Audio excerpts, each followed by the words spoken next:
अस्सलामु अलैकुम वरहमतुल्लाहि वबरकातुह। साथियों, ये खुला खत दावत और तबलीग के काम करने वाले साथियों के नाम है। तो आइए साथियों, हमारा आप मिलकर सुनते हैं इस खत को, क्या लिखा गया है इस खत के बारे में। तो आइए साथियों, शुरू करते हैं। बिस्मिल्लाहिर्रहमानिर्रहीम। बिस्मिल्लाहिर्रहमानिर्रहीम। बखिदमत मोहतरम तबलीग में लगे हुए सच्चे और पक्के साथियों के नाम। अस्सलामु अलैकुम वरहमतुल्लाहि वबरकातुहू। सबसे पहले मैं अपना तारुफ़ कराना ज़रूरी समझता हूँ। मेरी तालीम भारत के मशहूर दीनी इदारे दारुल उलूम देवबंद में हुई। तालीम मुकम्मल करने के बाद मैं बांग्लादेश आया, जहाँ मैंने मकातिब और मदारिस के लिए अपनी खिदमात पेश की। बाद अज़ा मैं अमरीका मुंतकिल हो गया और आज भी मैं वहीं मुकीम हूँ। तबलीग के अंदर इख्तिलाफ़ात के बाद मुख्तलिफ़ ममालिक के दौरा करने का मौका मिला। इसी दौरान मेरी मुलाकात शेखुल इस्लाम मुफ्ती तकी उस्मानी साहब दामत व बरकातुहुम से भी हुई। ये ख़त लिखने का मकसद आपको कुछ अहम बातें बताना है, जिन्हें आपको गौर से पढ़ना चाहिए और दूसरों तक पहुंचाना चाहिए। पहले ही वाज़ेह कर दूं कि इस ख़त को लिखने से क़ब्ल मैंने 4 महीने शूरा की तरतीब पर और 4 महीने निज़ामुद्दीन की तरतीब पर लगाए हैं। इन 8 महीनों के तजुर्बात को आपके सामने रख रहा हूँ। जब कोई अल्लाह की रज़ा के लिए वक्त लगाता है तो उसे शूरा या इमारत की बहस की फ़ुर्सत नहीं मिलती। 4 महीने की जमात में एक आदमी सिर्फ़ तालीम, गश्त और आवाम को अल्लाह की तरफ बुलाने के काम में मसरूफ़ रहता है। मेरा मुशाहिदा ये है कि अगर हम सही नीयत से तबलीग करें तो हमारे पास इख्तिलाफ़ात में पढ़ने का वक्त ही नहीं बचेगा। लाखों लोग बेराह रवी में मुब्तला हैं। उन्हें अल्लाह के रास्ते पर लाने की कोशिश करें तो इख्तिलाफ़ात ख़ुद ब खुद ख़त्म हो जाएंगे। मेरी राय है कि मस्जिद की सतह पर दोनों ग्रोह मिलकर काम करें। अगर ये मुमकिन ना हो तो हफ्ते में 2 गश्त, रोज़ाना 2 तालीम और 2 मशवरे का मामूल बनाएं। इससे उम्मत का फ़ायदा होगा और आवाम में तबलीग का काम दोनों जमातें मिलकर कर सकेगी। जैसे कि दारुल उलूम देवबंद के 2 हिस्से होने से तलबा की तादाद दुगनी हो गई। इज्तिमा के हवाले से भी मैंने तहकीक की है। इंडिया, पाकिस्तान और बांग्लादेश के इज्तिमाअत में एक वाज़ेह निज़ाम मौजूद है। इंडिया में निज़ामुद्दीन की तरतीब है, जबकि पाकिस्तान में शूरा के तहत इज्तिमा होता है। बांग्लादेश में हुकूमत के मशवरे से ये तय पाया गया कि हर साल टोंगी इज्तिमा 2 हिस्सों में होगा। पहला हिस्सा शूरा और दूसरा निज़ामुद्दीन करेगा। इख्तिलाफ़ात के हवाले से सबसे अहम बात यह है कि शूरा के अकाबिरीन जैसे मौली इब्राहिम साहब, मौली लाट साहब पाकिस्तान के इज्तिमा में शिरकत करते हैं और कोई पाबंदी नहीं लगती, लेकिन मौली साद साहब जब टोंगी इज्तिमा में शिरकत करते हैं तो पाबंदी आयद की जाती है। ये बात समझ से बालातर है। मुझे ये भी हैरानी हुई कि आप जिसके ख़िलाफ़ थे उनका नाम डॉक्टर ज़ाकिर नायक था। उन्हें आपने गले लगाया, रायवंड मरकज़ में बुलाया और आपके साथ जो 40 साल से हैं उन पर पाबंदी लगाने की बात कर रहे हैं। ये अमल बहुत सोचने पर मजबूर कर रहा था।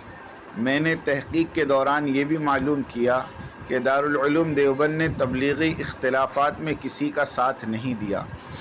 मौलवी साद साहब के ख़िलाफ़ दारुल उलूम की वेबसाइट पर जो फतवा है वो इख्तिलाफ़ के हवाले से हैं, लेकिन मौलवी साद साहब ने अपनी गलतियों का एतराफ़ करते हुए रुजू किया है। लिहाजा मेरी गुजारिश है कि उम्मत के बड़े उलमा आपस में बैठ कर इन इख्तिलाफ़ात को ख़त्म करें। इस वक्त उम्मत को यकजहती और इत्तेफाक की ज़रूरत है और तबलीग का काम इख्तिलाफ़ात से बालातर होकर किया जाना चाहिए। सबसे पहले एक बात बिल्कुल वाज़ेह है कि शूरा वाले मौलवी साद साहब को गुमराह और काफिर कह रहे हैं। ये एक तशवीशनाक सूरत हाल है और अगर इसका जल्दी हल निकाला ना गया तो उम्मत को बड़ा नुकसान हो सकता है। मैंने मौलाना इलियास साहब रहमतुल्लाह अलैह की तबलीग की तारीख़ को गहराई से देखा और इस तरह का इख्तिलाफ़ कहीं नज़र नहीं आया। ये मसला 2015 के बाद शुरू हुआ, जब कुछ उलमा ने निज़ामुद्दीन मरकज़ को छोड़ दिया और अपना मरकज़ बना लिया। جن میں مولوی ابراہیم صاحب کا نام خاص طور پر قابل ذکر ہے۔ مولوی ابراہیم اور مولوی لاٹ صاحب اب اپنے مرکز کے طور پر رائے گنج پاکستان کو مانتے ہیں۔ میں نے مزید تحقیق کے لیے دارالعلوم دیوبند کے ایک معزز عالم دین سے اس اختلاف کے بارے میں سوال کیا۔ انہوں نے وضاحت کی کہ اصل میں یہ مسئلہ انڈیا اور پاکستان کے تعلقات سے جڑا ہوا ہے۔